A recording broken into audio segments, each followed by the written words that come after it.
හයි කොහොමද මං අද ගියා KFC එකේ අලුතෙන් ඉන්ට්‍රොඩියුස් කරලා තියෙන චීසි ෂවර්මා එකයි ක්‍රිස්පි චීස් ඕවර්ලෝඩ් එකයි try කරලා බලන්න. මේ චීසි ෂවර්මා එක උනා රුපියල් 1290. ක්‍රිස්පි චීස් ඕවර්ලෝඩ් එක උනා රුපියල් 1390. මේ දෙක ගැන කියනවා නම් මම මුලින්ම කියන්නම් ක්‍රිස්පි චීස් ඕවර්ලෝඩ් එක ගැන. ඒකේ තිබ්බේ චිකන් ක්‍රිස්පි චිකන් කෑලි දෙක තුනකුයි පොටැටෝ වෙජස් nachos මේක දැක්ක ගමන් මං හිතුවා මේක ඒ ගානට මාරම වර්ත් කියන ලොකු පෝෂන් එකක් තියනවා කියලා. මේක උඩින් හොඳට චීසි සෝස් එකක් එහෙම දාලා අපිට දුන්නේ. 1390ට මේක මාර වර්ත් කියලා හිතුන එක සම්පූර්ණයෙන්ම වැරදි කියලා හිතුණා. මේක අපි ටිකක් කාගෙන යද්දි. මොකද මේකේ මුලින්ම දාලා තිබ්බේ ක්‍රිස්පි චිකන් පීසස් 3ක් විතර. ඊට පස්සේ දාලා තිබ්බේ පොටැටෝ වෙජස් ටිකක් ගොඩක් කර වෙලා තිබ්බා. ඇත්තටම වීඩියෝ එකෙත් පේනවා ඇති කළු පාටයි ඒ ටික. ඊට පස්සේ nachos කියන ඒවා තමයි යටින් ගොඩාක් දාලා තිබ්බේ. ඒක අර nachos කිව්වට අර ඔරිජිනල් nachos එක නෙවෙයි.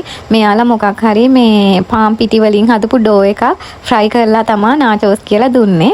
ඉතින් ඒක අර කාගෙන යද්දි පොඩ්ඩක් එපා වෙනවා. මොකද අර පිටි බැදපුවා කනවා වගේ ෆීලින් එකක් තමයි මට නම් දැනුනේ. ඊට අමතරව අපිට මේකට ටොමැටෝ සෝස් හම්බුණා. ඉතින් අපිට ඒකේ ඩිප් කරගෙන කන්න පුළුවන්. ඊළඟට අපි බලමු මෙයාලගේ මේ චීසි ෂවර්මා එක කොහොමද කියලා.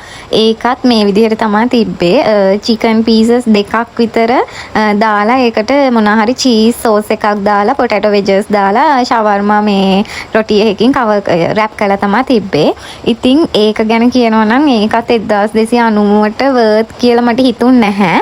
හැබැයි රසයි. ඒ වුණාට මට හිතෙනවා ඒ අර මේ ෂවර්මා රැප් එකටයි ඒ චිකන් එකටයි පොටැටෝ වෙජස් වලටයි ඒ චීසි සෝස් එක මැච් වෙන්නේ නැහැ කියලා. මම දන්නේ මගේ ඔපිනියන් එක නම් අර ඒකට ටොමැටෝ බේස් එකෙන් යන සෝස් එකක් තමයි හරියන්නේ. මට ඒක කන්න පොඩ්ඩක් අපිරිය හිතුණා. මොකද අර චීසි ගතිය වැඩියෙන් දැනුණ හින්දා. අර කියන්නේ චීසි ලවර්ස්ලට නම් ඒකට ඕකේ වෙයි. හැබැයි ඉතින් මාත් සාමාන්‍යයෙන් චීස් කන්න කැමතියි.